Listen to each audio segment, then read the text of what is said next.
नमस्कार दोस्तों, आप सभी का आपके अपने इस YouTube channel Vicky education infotech में बहुत बहुत स्वागत है। नई भर्तियों में रेलवे बीएलडब्ल्यू ऑनलाइन 2022 कुल पद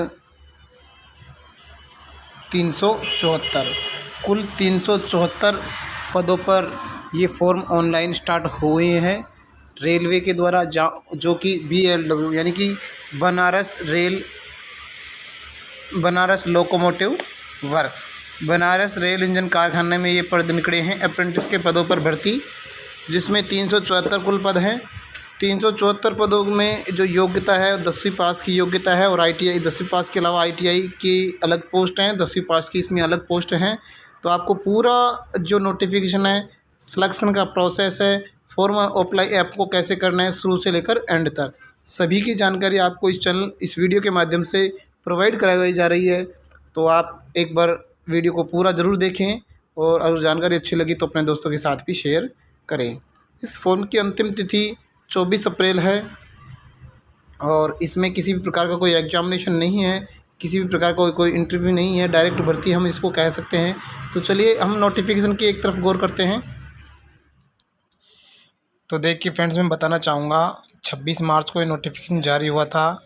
भारतीय बनारस रेल इंजन कारखाना वाराणसी, जिसमें सबसे पहले मैं आपको बताना चाहूँगा, यहाँ पर स्पष्ट लिखा हुआ है ऑनलाइन आवेदन करने की अंतिम तिथि 26 अप्रैल।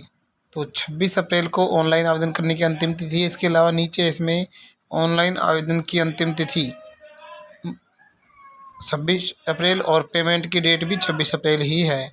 ऑनलाइन दस्तावेज़ों के अपलोडिंग करने की अंतिम तिथि 28 अप्रैल। इसमें जो डॉक्यूमेंट्स अपलोड होंगे उनको अपलोड करने की अंतिम तिथि यहाँ पर 28 अप्रैल रखी गई है। ये यहाँ पर आपको देख सकते हैं, आप इसका स्क्रीनशॉट भी ले सकते हैं,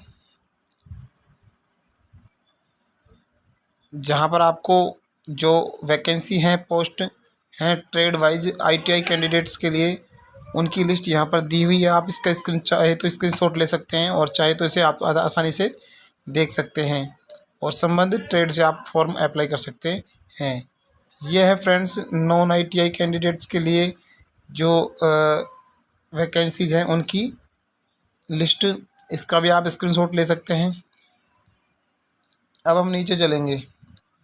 नीचे चलने के बाद में यहाँ पर आपको जो रिजर्वेशन है, जैसा सभी भर्तियों में दिया जाता है, उसी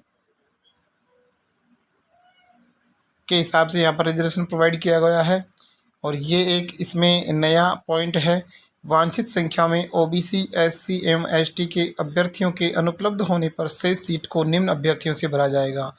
अगर एससी कैटेगरी की वैकेंसी बची हुई है और एससी कैटेगरी के कैंडिडेट्स नहीं मिल रहे हैं, तो उन सीटों पर एसटी कैटेगरी के कैंडिडेट्स को भरी जाएगी।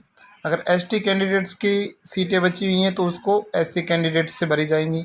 इसके अलावा एससी या एसटी दोनों की ही सीटें बची हुई हैं तो उनको ओबीसी या जनरल कैंडिडेट्स के थ्रू भरी जाएंगी। इसी प्रकार देख सकते हैं आप आगे भी ओबीसी कैंडिडेट्स के लिए यहाँ पर आपको जनरल कैटेगरी से और ईडब्ल्यूएस के भी अगर सीटें खाली रहती है तो आपको अनरिजर्व कैटेगरी से वो सीटें भरी जाएंगी। अब ईडब्ल्यूएस का एक मसला है, तो ईडब्ल्यूएस अभ्यर्थी का इनकम सर्टिफिकेट 1 जुलाई 2021 के बाद का बना हुआ होना चाहिए, इससे पहले का सर्टिफिकेट नहीं चलेगा।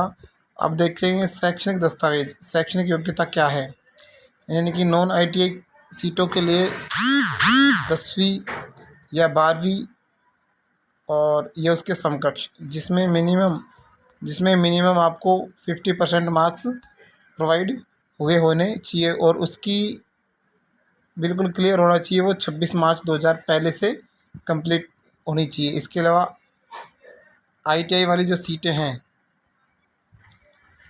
उस पर आपको 10वीं या 12वीं के साथ साथ में आईटीआई भी होना ज़रूरी है। अब हम थोड़ी सी यहाँ पर एज के बारे में बातचीत करेंगे। 4 नंबर का जो पॉइंट है यहाँ पर एज को लेकर है, और एज का जो कैलकुलेशन है वो 26 अप्रैल 2022 के जो की आवेदन की अंतिम तिथि है उसके अकॉर्डिंग गणना की जाएगी। जहाँ पर आप देख सकते हैं आईटीआई कैंडिडेट्स के लिए और नॉन आईटीआई कैंडिडेट्स के लिए अलग अलग एज क्राइटेरिया है। नॉन आईटीआई कैंडिडेट्स के लिए 15 वर्ष की आयु होनी चाहिए मिनिमम, और मैक्सिमम वो 22 वर्ष से अधिक का नहीं हो। और जो छूट है वो आपको नीचे बताई जाएगी।